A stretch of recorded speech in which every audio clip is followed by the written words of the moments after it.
Okay, we're a little high on the CPU. Let's force quit a few things. Okay, we're a little high on the CPU. Let's force quit a few things.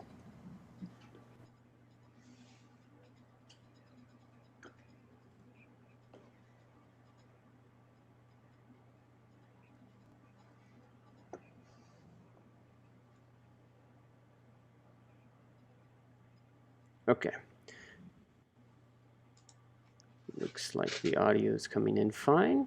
Let's check a couple of channels and see how we're doing. So I can see Bruce, thanks. Michael, thanks. All right, let's check in Facebook whether or not we are live on Facebook. Guys, you should be seeing the Game Art Institute logo. Give me 1 second. The system is working.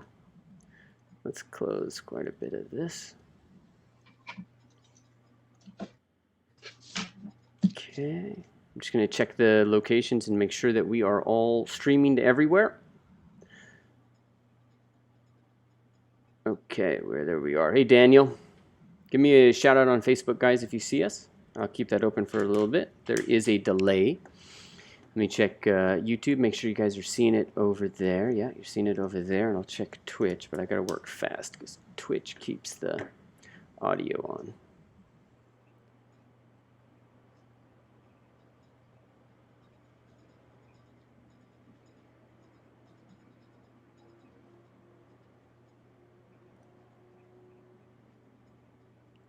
All right. We're live, but with an authorization error.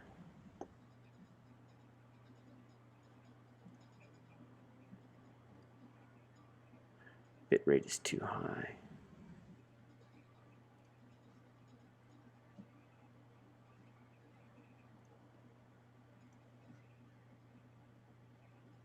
Okay. And 1 second. I think we should be fine. We have a pretty high bit rate. We're going to miss out on Twitch, but you guys can see it over there on YouTube. That's fine with me. And of course it is called Live with Alex, so let's change that.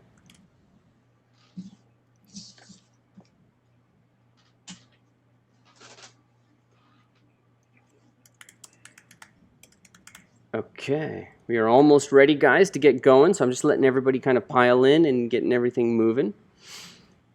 Give us just another moment. Okay. I think we're in pretty good shape. Hey, Martin.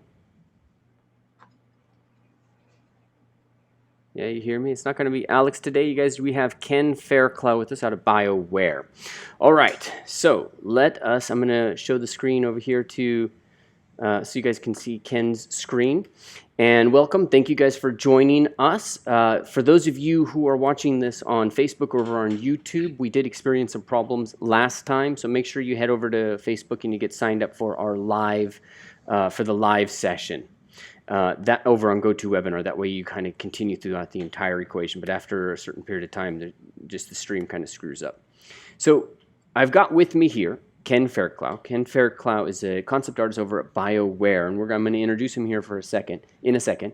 And I want to remind you guys, over at Concept Art Workshop, one of his very popular classes is live and enrolling right now, and it starts, I think, in like about 2 weeks or a week and a half or something like that. So make sure you guys get in there. There are two options. There is the live mentored, and then there is the on-demand option that's going to be available for you guys. So make sure you sign up as soon as possible over at Concept Art Workshop. Okay, all right. Why does it still say? There we go. Still said Alex Senenchal. Now it says Ken Fairclough. Okay, well, Ken, thanks for joining me. Yeah, thanks for having me. All right, first, for those who don't know you, why don't you give me a little rundown on what you do today? Yeah, sure. So as Ryan said, I'm an environment concept artist currently at BioWare Austin. I've worked on projects such as Star Citizen. I did some work on the upcoming HD remake of Shadow of the Colossus. Lawbreakers, and Mass Effect Andromeda, and most currently on Anthem. So I've been working in the concept art industry for about 3 years. I've done a little bit of freelance, but most of my experience has been at in-house studio positions. So today I'm going to be talking a little bit about my process and the use of 3D as a concept artist, and in my opinion, some of the more important aspects of using 3D, some of the advantages. There's lots of things I think on the surface that people see as an advantage, but there's also a lot of like kind of back end hidden advantages, especially when working with other team members and collaborating with other people. So all right, we'll be talking a little bit about all that stuff, and then let me interrupt you real quick. We'll get into all of that here in a second, but I want to just kind of walk through a little bit about what you do, because we talk about 3D, we bandy these words around, and a lot of times, it can be a vague area. So first, let's talk about what you do in a day. So you get in during the day, you've got a project that's sitting there. Let's say, you're in the middle of a project. What does a day look like? Okay, yeah, no, that's a great question. So I would say kind of a standard day for me. Well, as a concept artist, I think it's pretty well understood that there typically is not like a standard day. It's one of the great things I love about the job is that it's kind of a new thing every day. But for the most part, the process kind of stays the same. It's kind of just like adapting your approach depending on the task at hand. But I would say typically it always starts with a brief and just kind of an overview of what the task is. So just kind of a breakdown of what problems need to be solved. So immediately from there, it goes to gathering reference.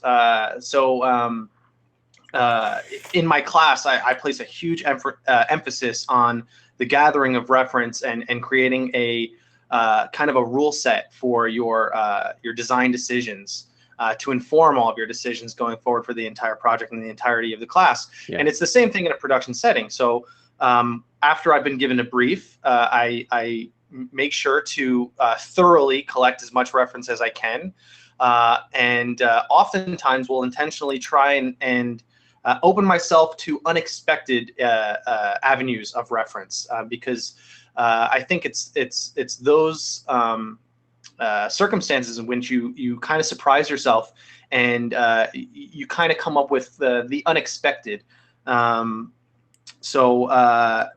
Once a sufficient amount of reference has been gathered, it always starts with a sketch.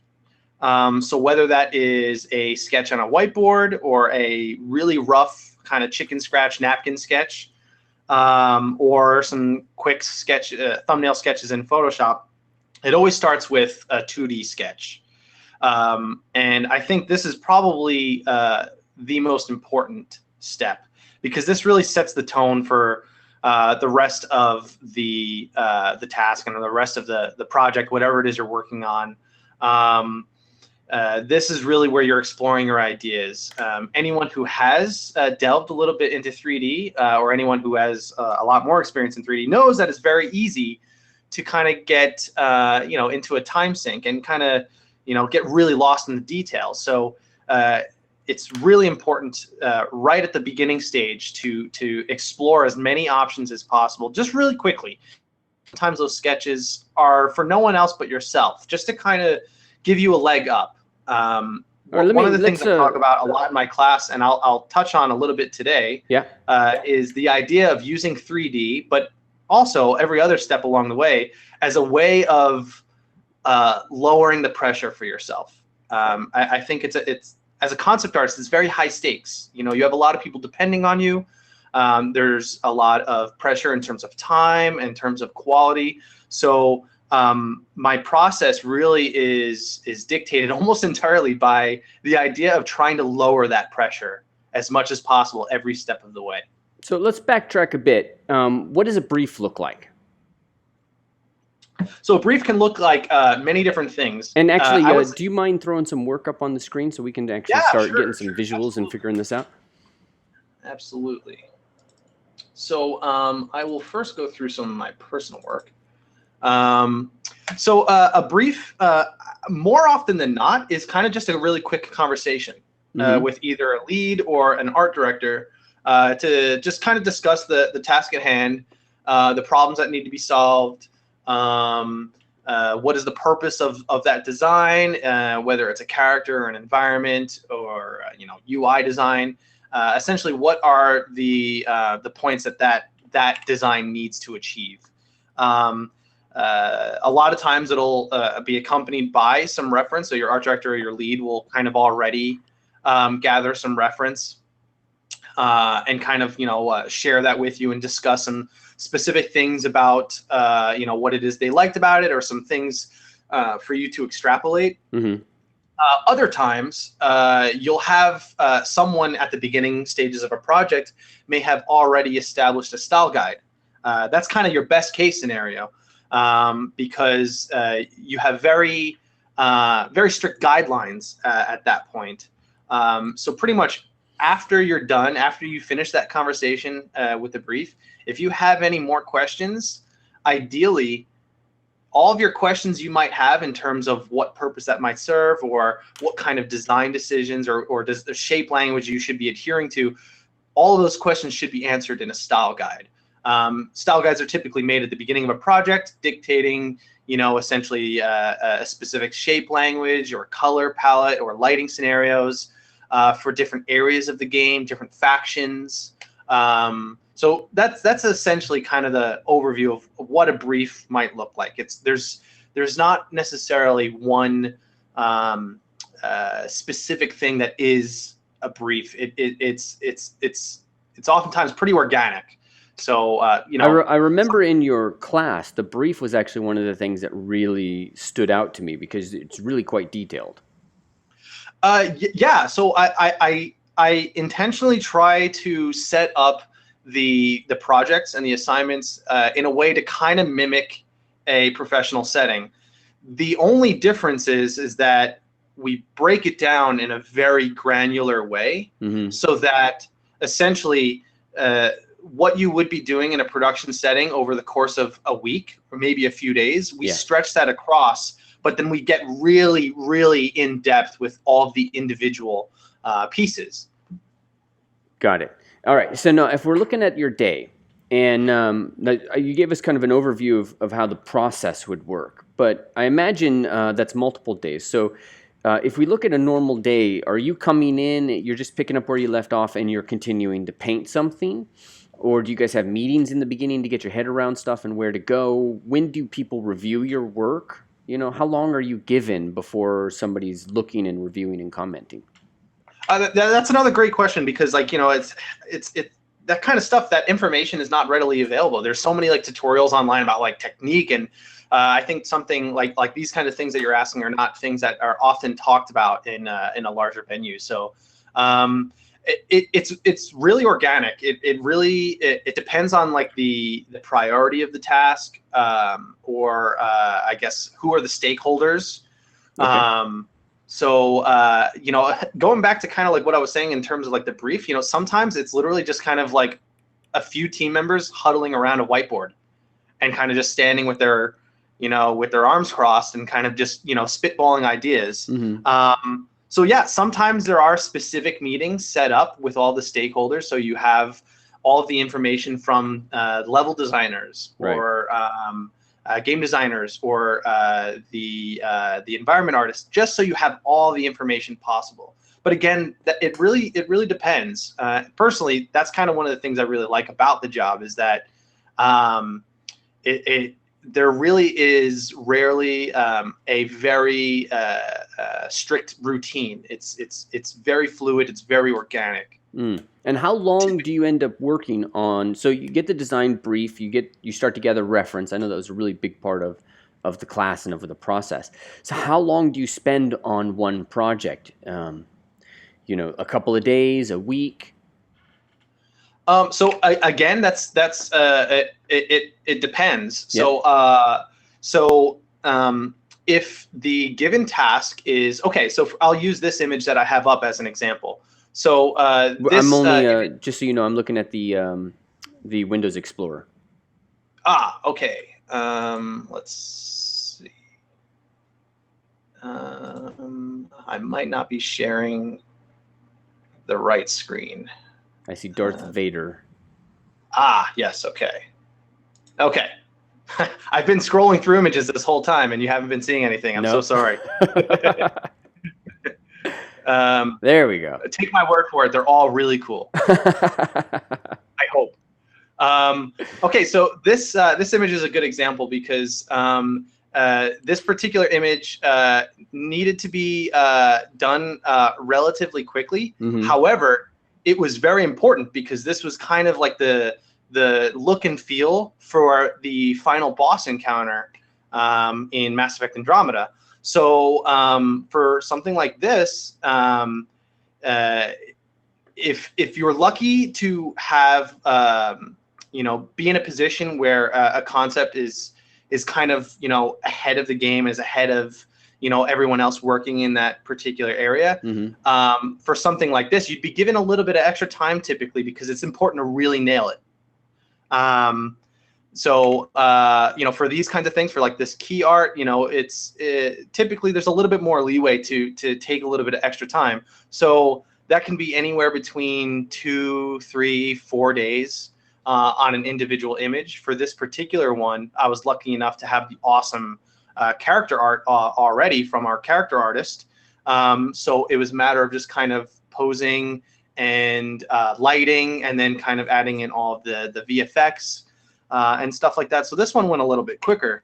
So for something like this, this was kind of a side area. It was somewhere that you would encounter quite often, but still was not necessarily like a key area. There wasn't major narrative elements happening here. So for something like this, there was a little bit of a quicker turnaround. So typically there is a relationship between the importance and the priority of that concept related to the amount of time need to spend on it. So for this example, if I can recall, I spent probably about 2 days working on it.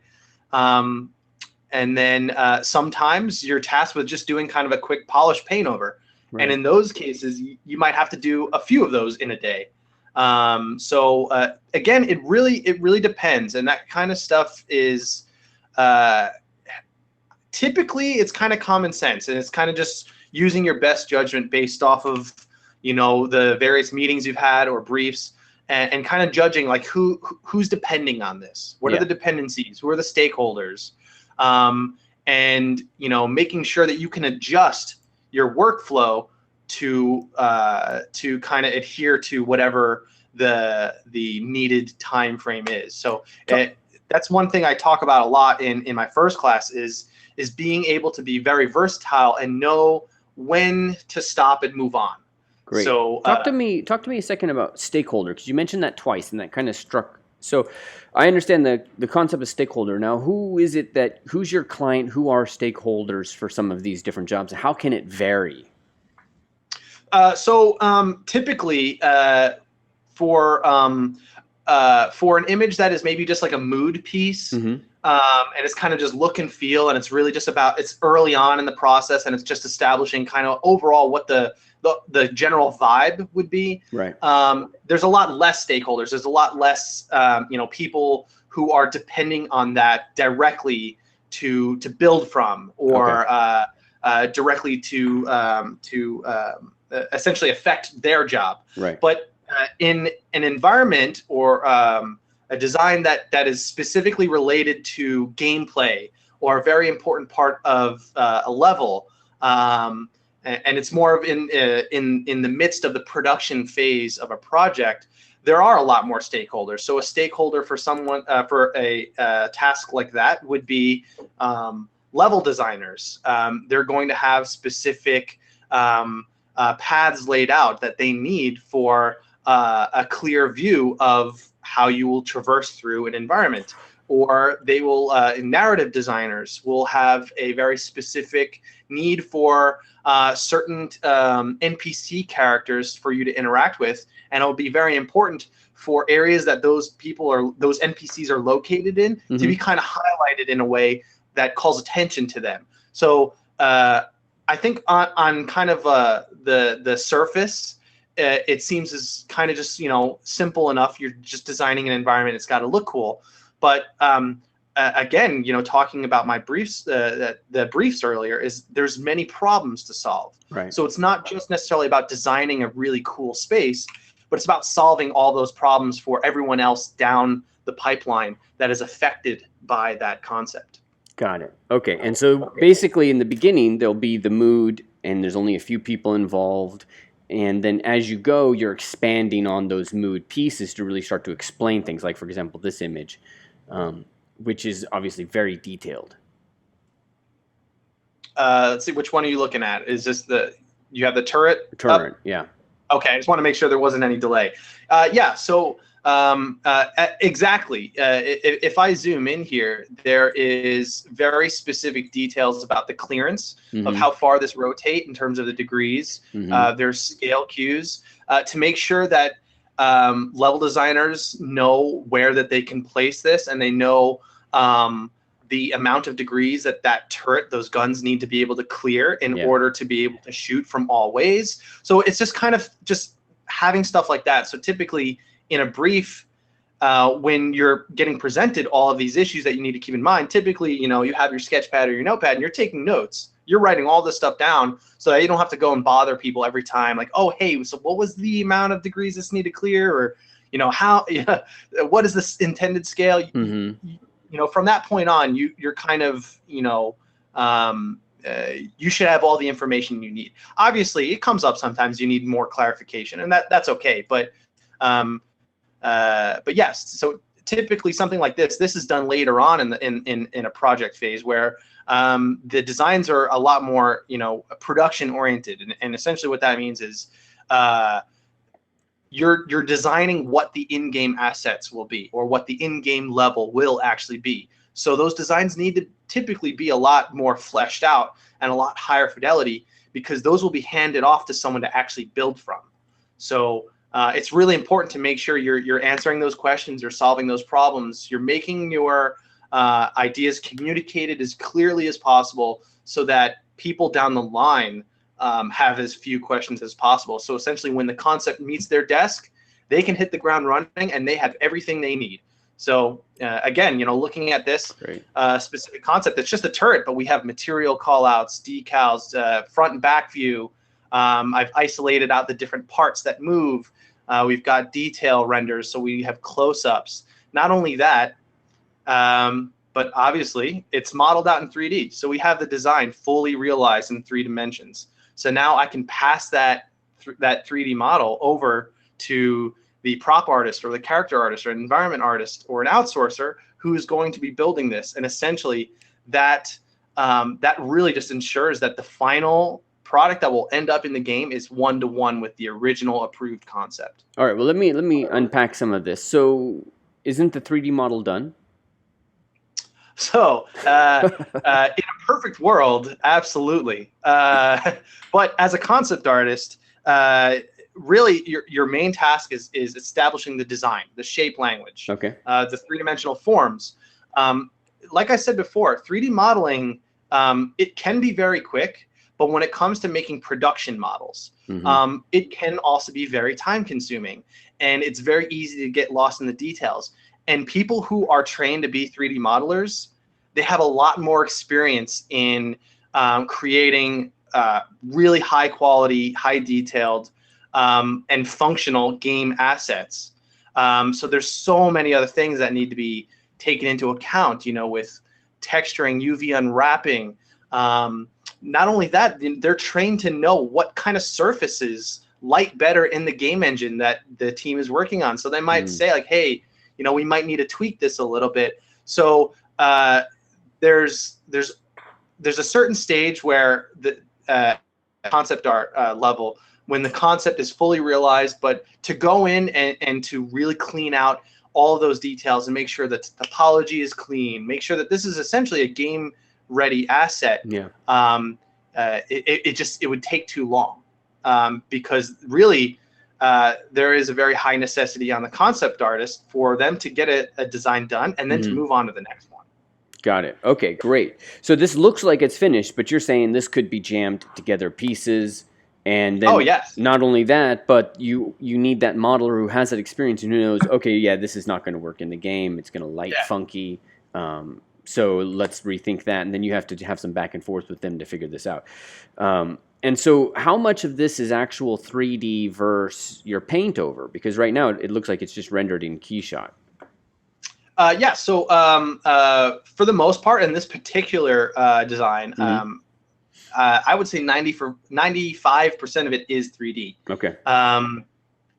Again, that really comes down to how much time you actually have to work on something. So something like this might take a little bit of extra time. Yeah. Typically, this might be, depending on how fast you are. At the time when I did this, I was still kind of working out my process, so I wasn't super efficient yet. Yeah. So this definitely did take a little bit longer than maybe typically one would expect. But it was also done a while ago, so I think if I were to do the same thing now, it would have gone a little bit quicker.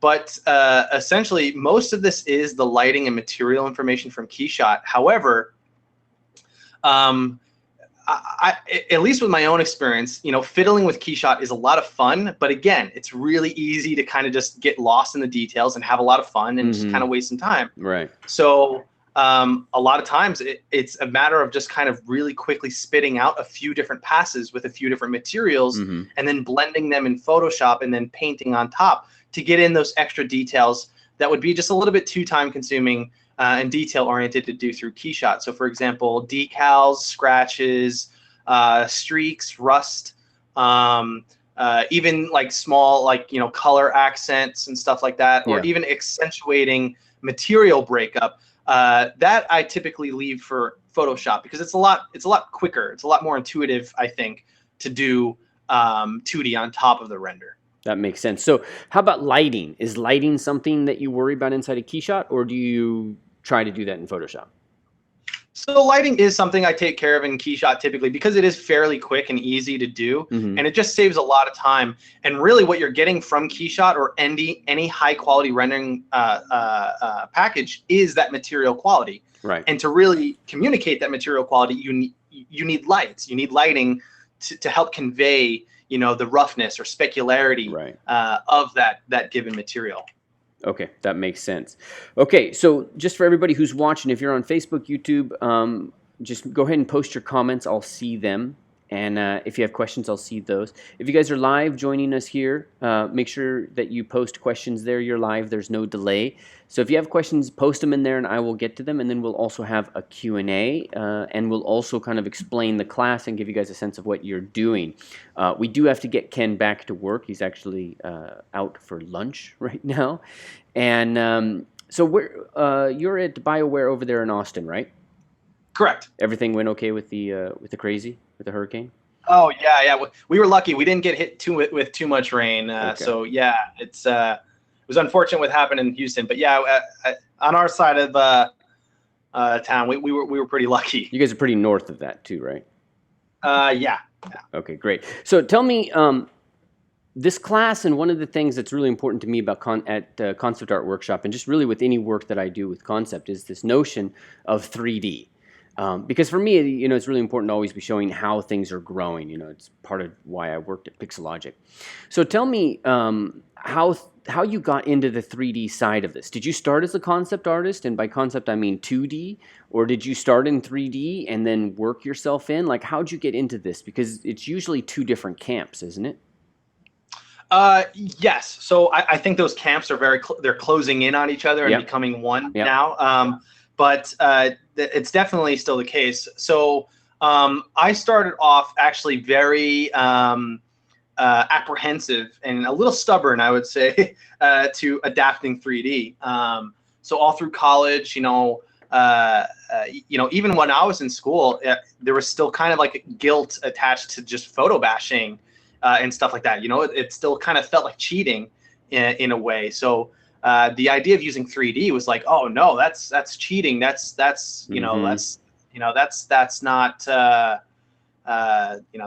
that's not the right way to do it. And I soon let go of that idea because really the idea that that is cheating or is that it's cutting corners or anything like that is really, I think, stemmed in the perspective of an artist, right? Mm-hmm. But as a concept artist, the word is in the title, but really we're strictly designers. And in a production setting, it's all about how you get the job done and at what quality, and how well you communicate the idea. In order to do that, you have to be incredibly versatile. You have to be very creative just in how you accomplish your designs. Mm-hmm. So when I first got into the industry, which really was not that long ago, it was maybe three years ago, working on Star Citizen at Cloud Imperium Games. At the time, I had very little experience using 3D. I kind of knew the basic tools, but most of my work in my portfolio was strictly 2D. So just kind of line art with photo bashing and stuff like that. Yeah. Once I was working there, the quality of the art that was being done was incredible, and they were using 3D to make incredibly high fidelity designs and renders. If for anyone who knows anything about that project, a lot of the work that is done internally ends up being used as marketing material. So there is a little bit of an added emphasis on making sure that any work that is done is very high quality. Mm. So in order to keep up with, my fellow team members, I very quickly had to adapt using more and more 3D and kind of learning from them and kind of honing in on a very specific kind of streamlined workflow. So that was really my big introduction into 3D. And it was kind of getting thrown into the deep end. Right. However, I would say just real quick that because of that idea that most of the images done internally end up being used as marketing material. So hence why talking about those turrets, there's a little bit of extra time spent on them to make sure that they're just an overall polished image, just really nice looking. Mm-hmm. So once I moved on to BioWare, things are done at BioWare the way they're done, I think, at a more traditional way you would expect from most game studios. Yeah. It's a little bit different at Cloud Imperium because it's a Kickstarter. So working at BioWare, I soon realized that the turnaround times were a little bit shorter. And there was a lot more people right off the bat who were depending on my concept. So it's at that stage that my overall process really got trimmed down and really streamlined. So I think it's not until I started working at BioWare that I really started to really hone in on that process. And since I have done that, it's pretty much remained the same. Got it. Okay. And so for you, the key was to be able to compete, to be able to continue to deliver. So what do you think that it gives you, like if there was one thing that it gives you more than anything else, what's one thing that this gives you that helps you compete? Clarity, definitely. Clarity. Yes, I'm a big proponent to making sure that everyone else down the pipeline, again, any stakeholders, I'm trying to make their job as easy as possible. That is, I'm a huge proponent of that. One of the biggest things I love most about working in a studio setting with a team is collaborating with other people and working with a team. Yep. So ultimately, my job is to communicate the idea and successfully achieve the original brief, but to make everyone else's job who is relying on that as easy as possible. Using 3D provides an amount of clarity that is difficult to get at the same amount of pace. Obviously you can achieve it. There's people who are incredible at rendering and drawing, very detailed three-dimensional spaces. But for me personally, and I would say most people, that can take a little bit longer to get that same amount of fidelity. Mm-hmm. So having something that is very clear, and makes sense in a three-dimensional space. The other issue with photo bashing, which is also very useful, but oftentimes when it's done haphazardly, you get this kind of MC Escher effect, right? So like the foreshortening and the perspective doesn't quite add up, or it's tailored to a very specific camera angle. And once you were to try to understand what that is from a different perspective, it kind of falls apart. So utilizing 3D really, for me, the biggest advantage is clarity. Okay, so clarity I totally get, but what's the turnoff point? So, for example, David is over here. He's saying, I want to learn Marvelous Designer and Substance and all of that. And I, know from experience, those are intense programs, right? So if somebody's looking, what's the turnoff point? And before you answer that, there's that artist, Paul Peppa, I think, who did these amazing space. Yeah, who did these amazing space station. He's no longer with us. I'm so sad. But that artwork, like, it moved a lot of people. It got a lot of people to think about production and doing your art and concept and all that in a slightly different way. So with that in mind, like, where do you turn this off? So that's a really good question. It's a very important takeaway that I try to get across in my class as much as possible. Is two major things for me, and I'm sure it might be different from others. Yeah. For others, but the first thing is the character, the gesture, and the tangibility of a very clean render. It's cold. It's a little soulless. Mm-hmm. And I think that is that's the biggest aesthetic, I guess, turn off or disadvantage. Okay. However, there's lots of ways to address that. And for me, ever since I started using 3D, one of my big was trying to get that back. Was trying to get that character and that lifeness, I guess you could say, that very tangible quality that you get from painting and from photo bashing back into it. Right. But that's an added step then. The other thing is, again, just to reiterate, is the idea that it's very easy to get lost in the details. And it's very easy to get kind of carried away in fleshing everything out 100%.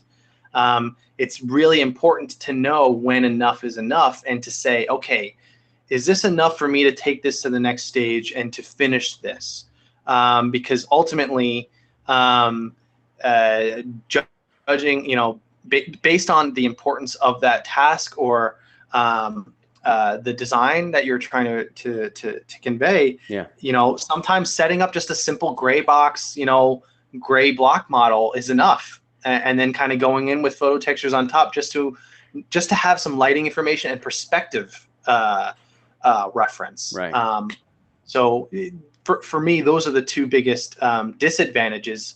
But I think the advantages of using 3D far outweigh that. And I think once you get comfortable using them, using the tools, those kind of no longer become an issue.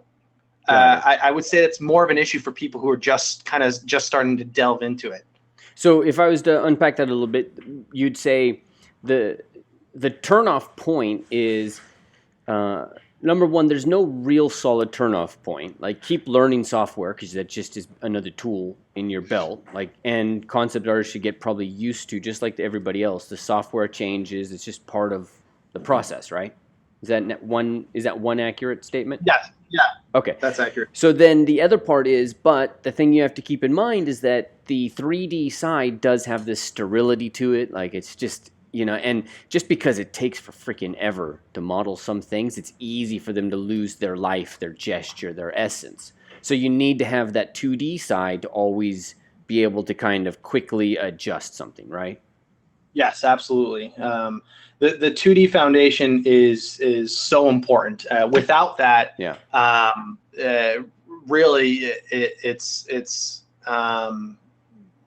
you're you're kind of missing the point, I think, because without those 2D foundations, without those design foundations, you're essentially letting the tools dictate your design decisions. And I see this a lot in a lot of like beginner or like student portfolios. Yes. They'll have a design that essentially is a bunch of, you know, they'll model one quick shape with a bunch of cylinders and boxes, and then they'll duplicate that around an array. And then they'll call that a really cool engine design, rather than instead having a very specific design in mind. Yeah.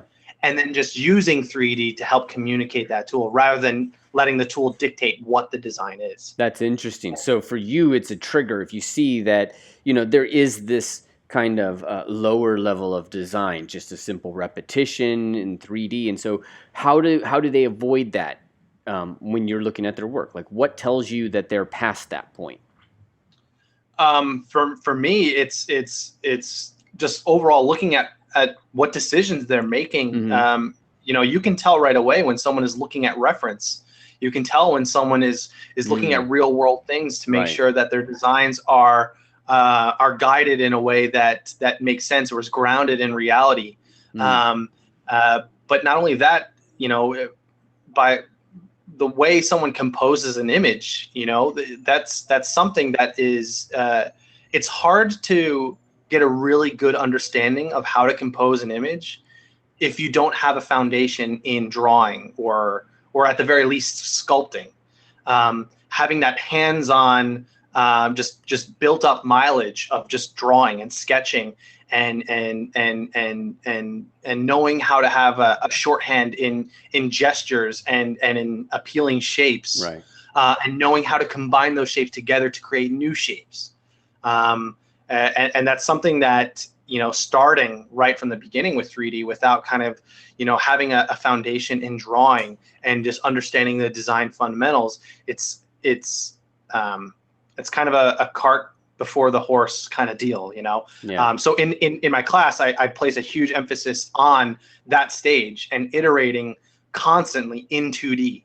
So essentially it's always starting off at a 2D phase. So I think that's a good segue into showing a little bit of a breakdown of my process. Yeah, that's great. And then also I'd like to remind you guys that I'll be sending you, if you haven't seen it already, I'll send you some of free video series. And in there, one of the first videos, Ken talks about creating your own style guide. But then he also goes into some of his design capacity. Because, for example, let me see, right on Facebook, one of your students, Artur Piedra, one of your students from the last one, he says, for me, the best part of Ken's class, besides obvious marriage of 3D and Photoshop workflow, was attention to design and the problem-solving mindset that Ken radiates. It was a total game changer for Arturo. And plus, Ken is a great guy.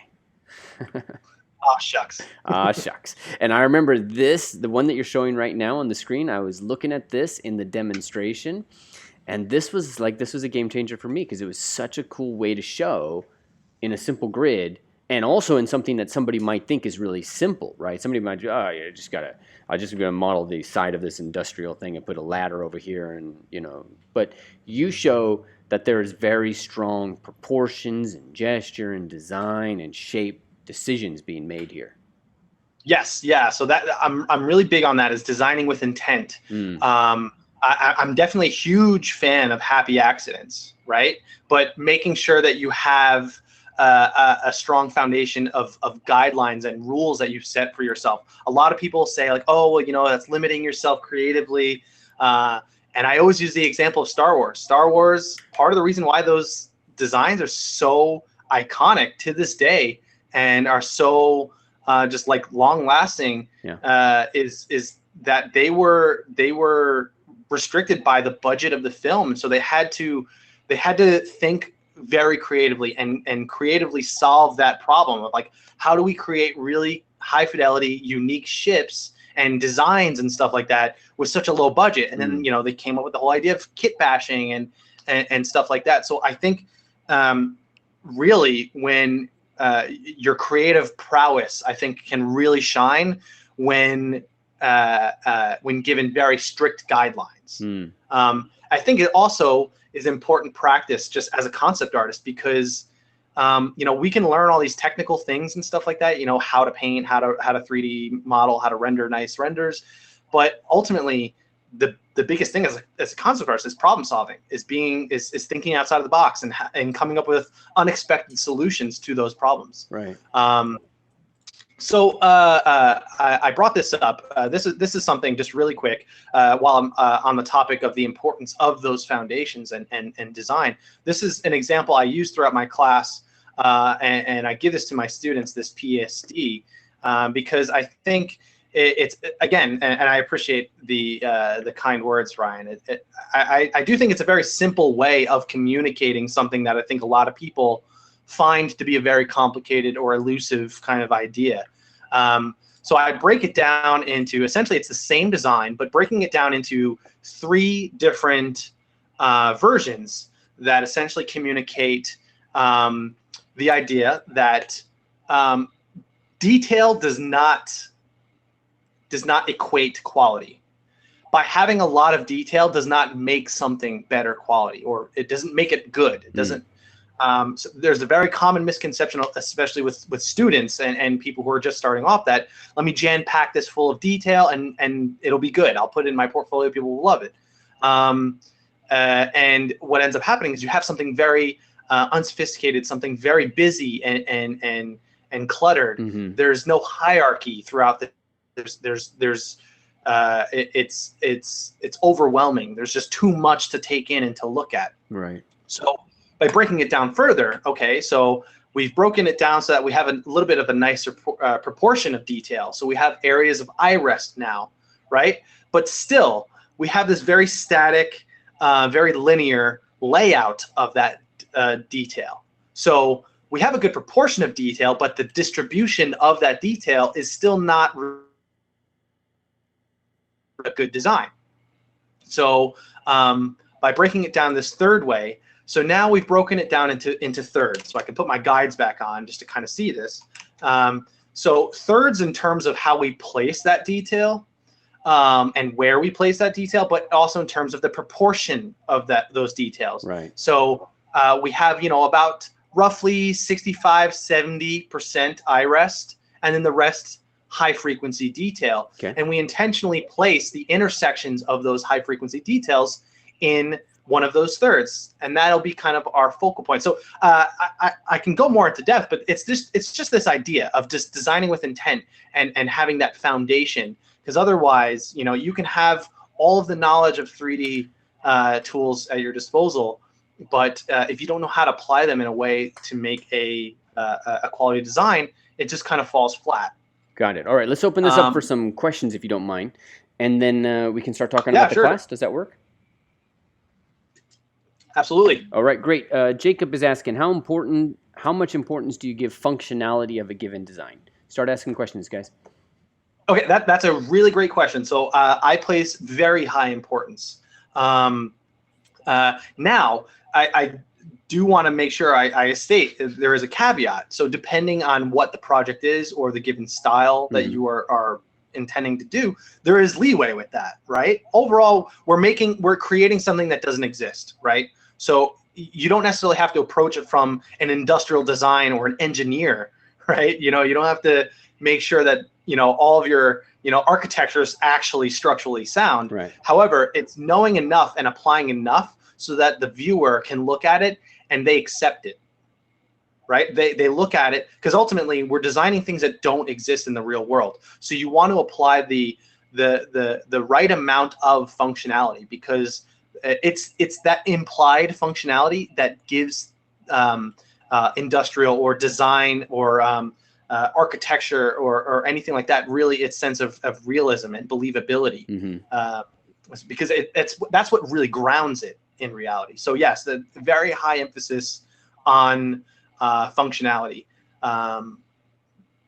Okay, got it.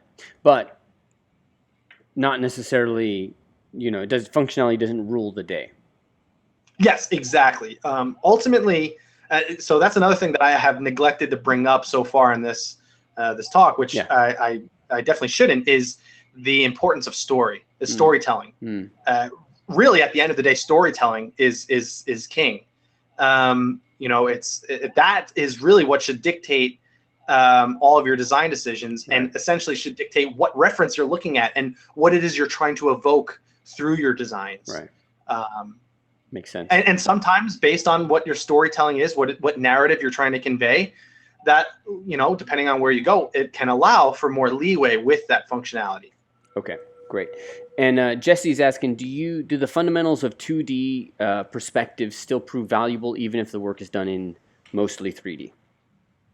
Absolutely, absolutely. So I can actually bring up a really quick example that I actually happen to have open already. Oh, wow. So Sweet. Typically, when I start a very rough block out after I've done my sketch phase, Yeah. So just real quick, I always start with just very simple sketches, just to explore silhouette and shapes after I've gathered my reference. Then I go into do a very simple block out. So before going in lost into details and stuff like that, I make sure I do a very quick render, nothing special, and I do a quick sketch on top of it. So something like this, this is done in maybe 20, 30 minutes. It's very rough, but essentially now I have a little bit more clarity in terms of the direction I want to head when I go back to 3D. So having the perspective grid and kind of the layout of your render is very helpful. However, in order to add more information on top of that and know where to place details, where objects will overlap and how they will foreshorten into perspective is very important when sketching and when drawing. But not only that, but also when you place items in your 3D scene. So yes, it's absolutely very very important. That's just one of the key fundamentals that is very important to gain a good understanding of, and it's something we do talk about a lot in my class. Great. All right, and so let's see. Ollie's asking, is it better to sell your portfolio using Marmoset or Unreal 4, and so Ali, I don't know if you're talking production or concept, because I'm assuming with you, Ken, it's Photoshop. Yes, so typically it is Photoshop. However, sometimes if there is a particular element on the object that articulates or is animated, sometimes I will, quickly spit out just a really quick, like a GIF from Photoshop to show what that is. But typically it's always a 2D image, and then maybe the 3D file, like the OBJ or FBX, will be passed along. Yeah. To render something in Marmoset, typically you need to make sure it's relatively low poly and it's got UVs. Yeah. So yes, yeah, Ryan, you're correct. So to present something in that manner, it implies a little bit more that it's a production model. Got it. Okay, that makes sense. All right, let's talk a little bit about the class. So give me a sense, Reese, I saw your question come in. Let me see. Oh, I just wanted to say hi from the Expanse Art team. How applicable is your class to TV, film, concept design?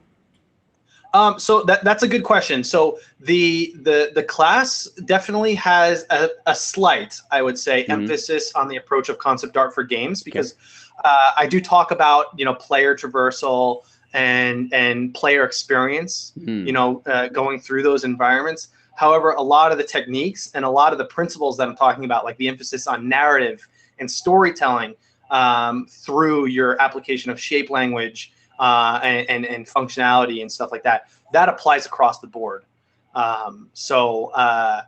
Especially in film concept, there with a lot of these bigger budget films, or even television, there's a lot more use of special effects and VFX and stuff like that. So in the concept design done for those, you a lot of 3D used in the concepts as well. So I would say that there is a slight emphasis on concept for games. However, I would say the majority of the stuff covered applies across the board. Got it. Great. Okay, so tell us about this class. So what's going to be the outcome? So let's say somebody's interested in it. And there's going to be a live mentoring. There's going to be an on-demand section. So if somebody's interested in it and they want to do the live class, what's going to be the outcome for them? So the biggest advantage with the live class is obviously live critiques. So every week live, I do paint overs, red line notes, and I call out specific things that could be improved, things that are working really well to individual students. The thing that's really great about that is not only are you getting your own personal critique, but you're also sitting in on the critique of other students as well. So sometimes something that you haven't encountered yet, someone else has. So really you're getting a ton of knowledge in a very short span of time with those critiques. How many pieces is somebody going to finish? So it's a little bit different in this class than the way I did it in the first class. Right. So the way that I'm going to be handling it in this class coming up, which starts October 1st. Yep. Will be there'll be two main portfolio pieces you will be left with a bunch of supporting images to go along with it. So essentially, at the beginning of the class, you will decide what your project will be based off of a brief that I will provide you. And you are free to choose any genre or style of your choosing. So if you wanted to do stylized, or if you wanted to do photoreal, if you wanted to do fantasy, or if you wanted to do sci-fi, or even contemporary, that choice is up to you. Essentially, you will be ending the class with two main portfolio images, an exterior concept, and that will feature some form of architecture based on whatever you decide to do. Okay. Integrated into natural landscape. So that will be your environment, your exterior environment concept. The second image will be an interior concept. So it'll essentially be kind of a call out of an area of that exterior environment, that architecture that you'll be building in that environment concept. There'll be the interior of one of those areas. Got it. Now, when I say supporting images, you'll also be designing props for the exterior and for the interior, and you'll be doing lots of design sketches. So there'll be two main portfolio images, but there'll be a lot of support images that you'll be doing that will accompany those portfolio pieces. Great. And I like to tell people that what you're really looking at here in terms of the outcome, and this is really important because my primary thing is getting people jobs. That's why we have expanded into the boot camps and stuff like that. So the primary thing you're thinking about, in my view, is you're thinking about ArtStation posts. You're thinking about CG Society. You're thinking about ZBrush Central. You're thinking about posts and places that you put in your portfolio. So keep that in mind. You're getting 1, 2, and then 3 or 4, maybe 4 posts to be thinking about. And that's what you want, because you want to start to show some really high quality stuff. So talk to me for a second about the idea of props and how we're going to be doing that. And because, I see these beautiful exteriors, but how does designing a prop work?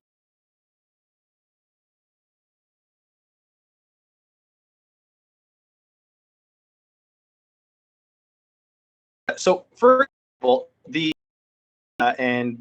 essentially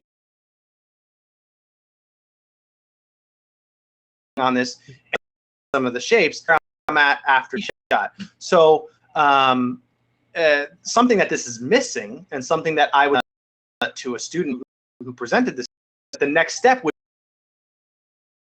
or appeal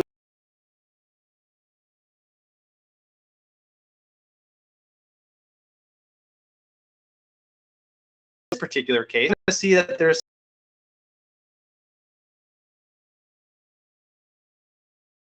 maybe that prop designing giant Plastic beaches that have clad.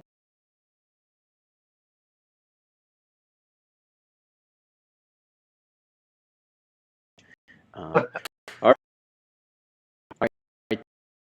Thank you so much, Ken, for coming out and sharing your knowledge and showing us all this. Yeah, absolutely. Thanks, Ryan. All right, take care. Everybody have a great one. Yep, thanks, everyone. Thanks.